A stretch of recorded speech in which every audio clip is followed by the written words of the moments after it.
गावठी दारूचा साठा पकडायला गेलेल्या पोलीस कर्मचाऱ्यांवर गावकऱ्यांनी हल्ला केलाय। या हल्ल्यामध्ये पोलीस कॉन्स्टेबल रवी मडावी यांचा मृत्यू झालाय, तर शामराव जाधव हे पोलीस कर्मचारी गंभीर जखमी झालेत। चांदूर रेल्वे पोलीस ठाण्यातील पोलीस कर्मचारी मांजरखेड गावामध्ये गावठी दारू पकडण्यासाठी गेले होते। या दरम्यान गावातील अवैध दारू काढणाऱ्या टोळीनं हल्ला केला। या हल्ल्यात रवी मडावी या पोलीस कर्मचाऱ्याचा मृत्यू झालाय, तर एक कर्मचारी जखमी झालाय। आज सकाळी 9 ते 10 वाजण्याच्या दरम्यान हे सगळं घडलं। मांजरखेडजवळ एका तांड्यावर अवैधरित्या दारू गाळली जात असल्याची माहिती पोलिसांना मिळाली होती। त्यानंतर कारवाईसाठी गेलेल्या 2 पोलिसांवर गावकऱ्यांनी हल्ला केला। या घटनेनंतर अमरावती जिल्हा ग्रामीणचे पोलीस अधीक्षक अविनाश कुमार, अतिरिक्त पोलीस अधीक्षक मकानदार आणि इतर वरिष्ठ पोलीस अधिकारी घटनास्थळी रवाना झाले। या घटनेमुळे संपूर्ण गावाला पोलीस चौकीचं रूप आलं होतं। दुपारपर्यंत या प्रकरणात 2 आरोपींना अटक करण्यात आली आहे आणि पुढील तपास सुरू आहे।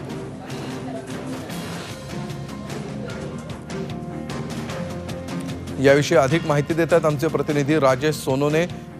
राजेश, कारवाईसाठी गेलेल्या पथकावर जीवघेणा हल्ला आणि एका पोलिसांचा मृत्यू यामध्ये झालेला आहे, त्यानंतर काय घडलंय, काय तपशील याबाबतचे हाती येत आहे? अमोल, सकाळी ही घटना घडल्यानंतर पोलीस विभागामध्ये एक मोठं खळबळ उडाली होती। त्यामुळे जिल्ह्याचे वरिष्ठ पोलीस अधीक्षक आहेत अविनाश कुमार आणि मकानदार साहेब हे सर्व वरिष्ठ अधिकारी घटनास्थळी गेलेत आणि सर्वप्रथम त्या जखमींना त्या ठिकाणी काढून शासकीय रुग्णालयामध्ये दाखल करण्यात आलं। तिथून त्यांना एका खासगी रुग्णालयामध्ये सीटी स्कॅन आणि इतर पुढच्या उपचाराकरता पाठवण्यात आलं आणि एका कॉन्स्टेबलचा रवी मडावीचा जागेवरच मृत्यू झाला होता।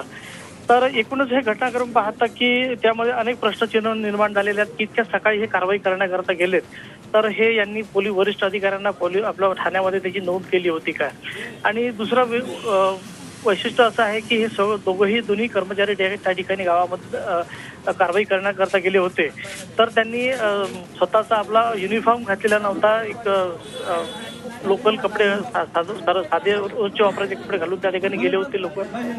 अशा परिस्थितीमध्ये एकूणच या पोलीस कारवाईबद्दल शंका निर्माण झालेली आहे। पोलीस विभाग आणि इतरही दोन्ही बाजूने पोलीस तपास करत आहेत। नेमकं गावामध्ये काय घडलं, कशामुळे संघर्ष सुरुवात झाली आणि कशामुळे हल्ला झाला याचा तपास पोलीस करत आहेत। पोलिसांनी आतापर्यंत 2 आरोपींना अटक केलेली आहे, मात्र यामध्ये आरोपींची संख्या वाढण्याची शक्यता आहे। अमोल, धन्यवाद राजेश या सविस्तर माहितीबद्दल।